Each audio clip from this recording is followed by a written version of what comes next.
కృష్ణవంశీ డైరెక్షన్లో 2003లో వచ్చిన super hit cinema ఖడ్గంలో చిన్న పాత్రలో కనిపించడం ద్వారా సినిమా ఇండస్ట్రీకి ఎంట్రీ ఇచ్చాడు సుబ్బరాజు. ఆ తర్వాత మంచి నటుడిగా గుర్తింపు దక్కించుకున్నారు.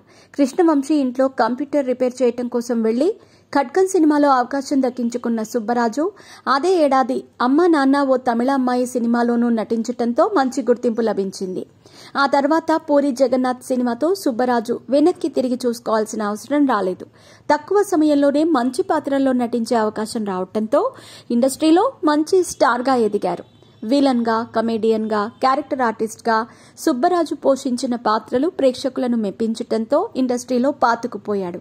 కేవలం తెలుగు సినిమాలకే పరిమితం కాకుండా హిందీ, తమిళ్, మలయాళం, కన్నడం భాషల్లోనూ సుబ్బరాజు సినిమాలు చేసి మెప్పించారు. మీ పెట్స్ కి గ్రూమింగ్ నుంచి బర్త్డే సెలబ్రేషన్స్ వరకు అన్నింటిలో మంచి ఆఫర్స్ ని మాయా టైల్స్ అండ్ ట్రయల్స్ వారు మీ ముందుకి తీసుకుని వచ్చారు. ఎక్కడో కాదు, మన బాజ్పల్లిలో. Phone number 8985555318. అన్ని భాషల్లో కలిపి 100కు పైగా సినిమాలు చేసిన సుబ్బరాజు తాజాగా 47 వయసులో ఒక ఇంటివాడయ్యాడు.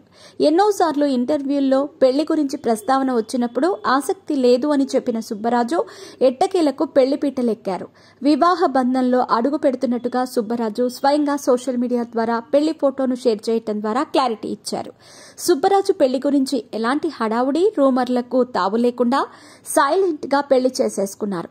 ఆయన పెళ్లి ఫోటోను ఇన్స్టాగ్రామ్ ద్వారా షేర్ చేయడంతో అంతా ఒక్కసారిగా షాక్ అయ్యారు.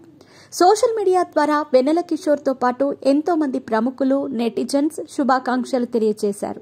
సుబ్బరాజు పెళ్లి చేసుకున్న వధువుకు సంబంధించిన విషయాలను నెటిజన్స్ సోషల్ మీడియా ద్వారా అన్వేషిస్తున్నారు. చుట్టాలమ్మాయి అని ప్రచారం సాగుతోంది. సుబ్బరాజు ఫ్రెండ్ అని కొందరు, కాదు ఇండస్ట్రీకి చెందిన యువతి అని మరికొందరు అంటున్నారు. ఇంకా పూర్తి వివరాలు తెలియాల్సి ఉంది. సుబ్బరాజు పెళ్లి ఫోటోను షేర్ చేశారు, కానీ వధువుకు సంబంధించిన విషయాలను షేర్ చేయలేదు. పెళ్లి వార్తలు ప్రస్తుతం సోషల్ మీడియా ద్వారా వైరల్ అవుతున్నాయి.